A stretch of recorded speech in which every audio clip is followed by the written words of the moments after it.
Namaste. Welcome back to Indian Stories and Traditions. This is Aruna Mandania. Today I would like to give a lot of greetings to the whole Maheshwari Samaj on the occasion of Mahesh Navami. There is a story behind Mahesh Navami, and that's what I bring to you today. Long time back, there was a king and his name was Khadaksen in some Marwad region. And he had a very prosperous kingdom. People were happy. He had many queens, but they didn't have any child. And they did a lot of pujas and asked for a lot of boons. And finally, they were blessed with a son. They named the son Sujan Kunwar. Sujan Kunwar grew up to be a very handsome and a very able child.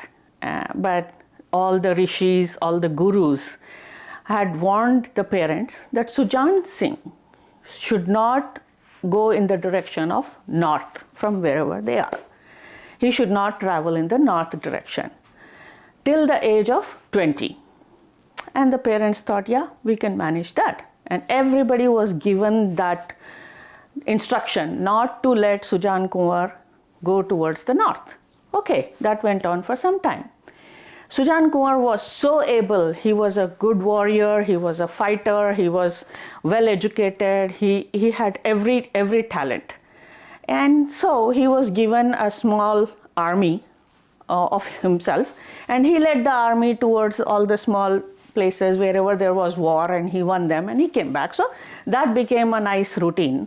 So he had an army on his hand. So one fine day he decided, oh, there's nothing much to do, so we're going to go riding or hunting.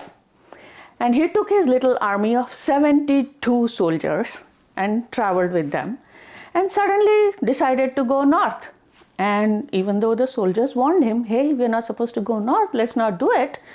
But Sujan Singh was, he's like, no, I want to do it. And that little bit of arrogance was in him. So he did go north.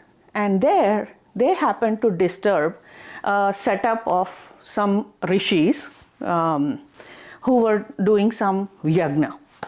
And because they disturbed their area, the rishis were really mad because that was a big deal for them.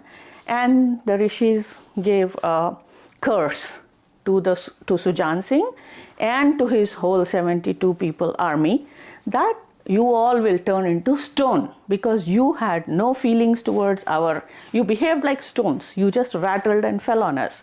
So here it is, you become stone. And boom, everybody turned into stone. Now, because of that, they did not return back home, obviously. And their wives, Sujan Singh's wife and the other 72 warriors' wives, they all started searching for them, what's going on.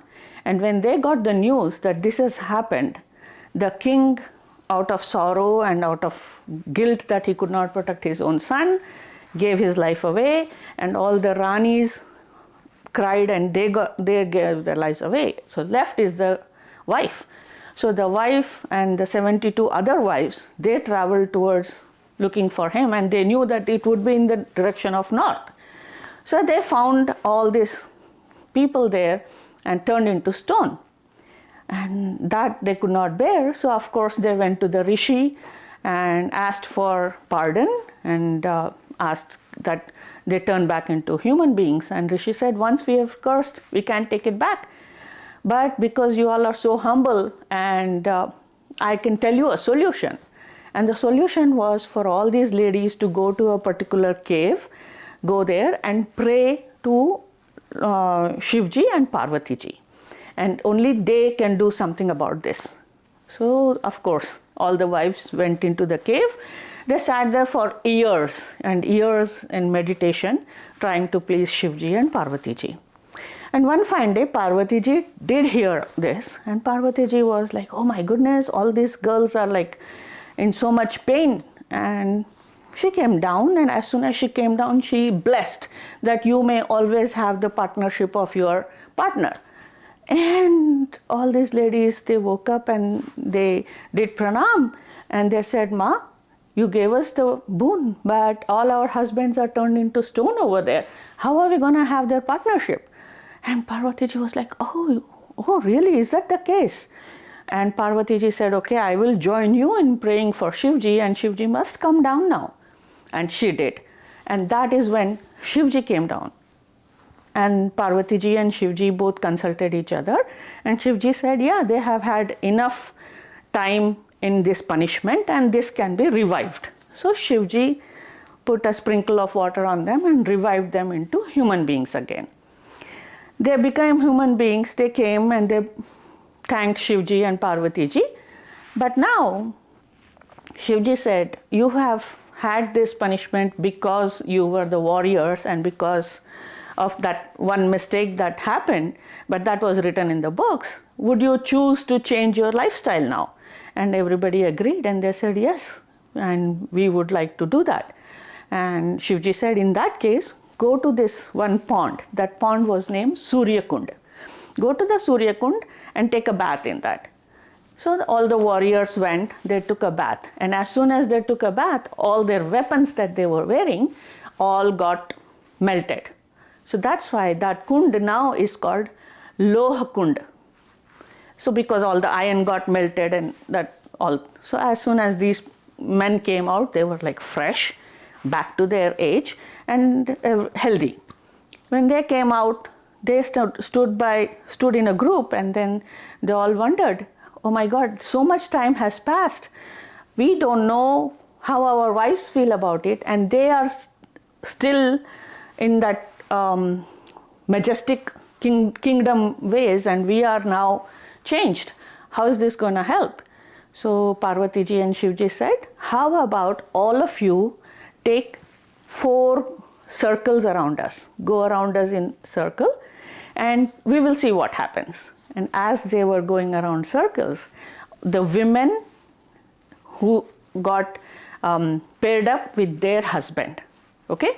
It happened like that. So in our weddings, when we wear this ganjoda, right, that is what connects the man and wife's thing. When they do the fera, it is like this and you go around, right? So those got connected as they were going around. By the 4th round, every pair got paired up. And they were all thrilled at this, and they were like, oh my God, this is awesome. Now we can have a life together again. That was all good, but then one of the persons said, it's been so much time that we have been out of this community. If we go back, the kingdom has changed. Nobody's going to accept us. What are we going to do? And Shivji smiled and said, oh, yeah, that is a problem. How about I give my name with the Ishwari. Ishwari is Parvatiji. Mahesh and Ishwari. Maheshwari. How about you all be named as Maheshwari, and since you are not holding weapons anymore, you can go into any kingdom and be the business people, the people with numbers. I give you the gene that makes you very smart at numbers and keeping the books, and that is what your professions and your life will start with. And since you are 72 of you, we will give 72 last names, and those are called the Khaps. Those are the main branches of our community. And that is how Maheshwari community came together. They all asked for the blessings of Shivji, Maheshji and Ishwariji, which is Parvatiji, and they were called Maheshwari from that point onwards. So here it is that this whole community got 72 last names. They became the Vaishnavas that are the main Maheshwari last names. So I wondered, oh, what did happen to then Sujan Singh? Like, if he is a Maheshwari, what is his last name? So it turns out he probably did not turn into a Maheshwari. Shivji gave him the blessing of staying a Rajput and being a king. So he followed up to be a king, and that's how we got the 72 last names that are so honorable, and we became the Maheshwaris.